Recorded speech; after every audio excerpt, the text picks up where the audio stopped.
கரூர் மாவட்டத்திலே அதிமுகவிலே செந்தில் பாலாஜி ஒருவர் இருக்கிறார். அவர் யார் தெரியுமா? ராவணன், 10 தலை கொண்ட ராவணன். சொன்னது முத்துவேல் கருணாநிதி ஸ்டாலின். ஆனா நேற்று சொல்றான் அந்த மனுஷன், தியாகத்தின் வடிவமே வருக. இப்போ ஸ்டாலின் டெல்லிக்கு போயிட்டு வந்தார்ல, அவர் சொல்றாரு, என்ன சொல்றாரு? சந்திப்பு, பாரத பிரதமரோடு சந்திப்பு மகிழ்ச்சியாக இருக்கும், ஆனால் அது பயனுள்ளதாக அமைய வேண்டும் என்பது என் கையிலே இல்லை, பிரதமர் கையிலே இல்லை. நான் 3 கோரிக்கை வைத்திருக்கிறேன். நாங்க நினைச்சோம் 3 கோரிக்கை. பள்ளிக்கல்வித்துறைக்கு கிடைக்க வேண்டிய நிதியை வாங்குவதற்காக போயிருக்காங்க. ராமநாதபுரம் சீமையிலே, நாகப்பட்டினத்திலே, கன்னியாகுமரியிலே மீனவர்கள் செத்து மடிகிறார்கள். அந்த மீனவர்களை காப்பாற்றுவதற்காக போயிருக்கிறார். மெட்ரோ ரயில் திட்டத்திற்கு நிதி கேட்க போயிருக்கிறார். ஜிஎஸ்டி நிலுவைத் தொகையை வாங்க போயிருக்கிறார். நம்முடைய வளர்ச்சி திட்டங்களுக்காக சென்றிருக்கிறார் என்று நாம் நினைத்தோம். ஆனால் அவர் எதற்காக போயிருக்கிறார் தெரியுமா? உங்களுக்கெல்லாம் ஞாபகப்படுத்த நான் கடமைப்பட்டிருக்கிறேன். கரூரிலே செந்தில் பாலாஜி அமைச்சராக இருக்கிற போது இதே முத்துவேல் கருணாநிதி ஸ்டாலின் எதிர்கட்சியாக தலைவராக சென்று அங்கே சொல்லுகிறார், இந்த கரூர் மாவட்டத்திலே அதிமுகவிலே செந்தில் பாலாஜி ஒருவர் இருக்கிறார். அவர் யார் தெரியுமா? ராவணன், 10 தலை கொண்ட ராவணன். அவன் தம்பி அசோக் இருக்கிறானே, அவன் யார் தெரியுமா? கும்பகர்ணன்.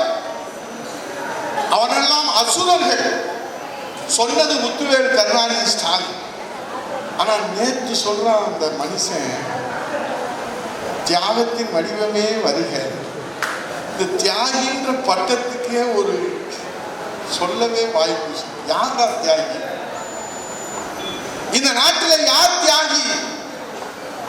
இன்றைக்கு அண்ணா திராவிட முன்னேற்ற கழகத்தில் இருந்த போது ராவணனாக தெரிந்த செந்தில் பாலாஜி இப்போது உங்கள் கண்ணுக்கு ராமனாக இருக்கிறான். அவனுக்கு பட்டாபிஷேகம் செய்து வைப்பதற்காக காத்துக் கொண்டிருக்கிறீர்களே 471 நாள்.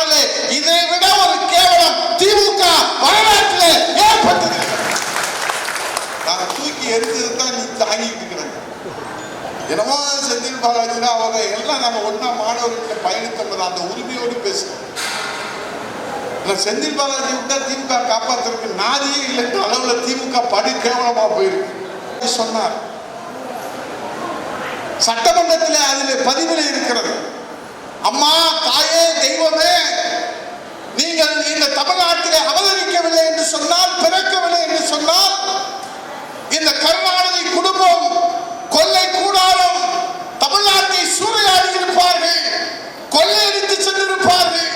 தாயே நீங்கள் பிறந்ததனாலே, தாயே தமிழே நீங்கள் பிறந்ததனாலே இந்த தமிழ்நாடு காப்பாற்றப்பட்டது என்று சொன்ன செந்தில் பாலாஜி சிறைச்சாலையிலே 471 நாளும் நான் நினைத்து கொண்டே இருந்தேன். உங்களை என்ன நினைத்து கொண்டிருக்கிறேன்? சண்டான நம்மளை உள்ள தள்ளித்தானே நினைத்து கொண்டிருந்தாயா, என்ன நினைத்து கொண்டிருந்தாங்க தெரியாது.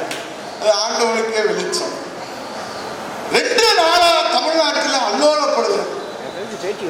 உங்கள் மன உறுதியை நான் பாராட்டுகிறேன், உங்கள் தியாகத்தை நான் பாராட்டுகிறேன் என்று சொல்லுகிற ஒரு முதலமைச்சரை பார்க்கிற போது வெட்டி தலைகுனிய வேண்டும் இந்த தமிழ்நாடு. அங்கே மூத்தவர்கள், இந்த இயக்கத்திற்காக உழைத்தவர்கள் மிசாவிலே, கொட்டடியிலே, அவர்கள் சிறைச்சாலையிலே, அங்கே துன்பப்பட்டவர்கள், துயரப்பட்டவர்கள், ஸ்டாலினுக்காக உயிரை கொடுத்தவர்கள், அவர்களை நினைத்து பார்ப்பதற்கு திமுகவிலே நாதி இல்லை.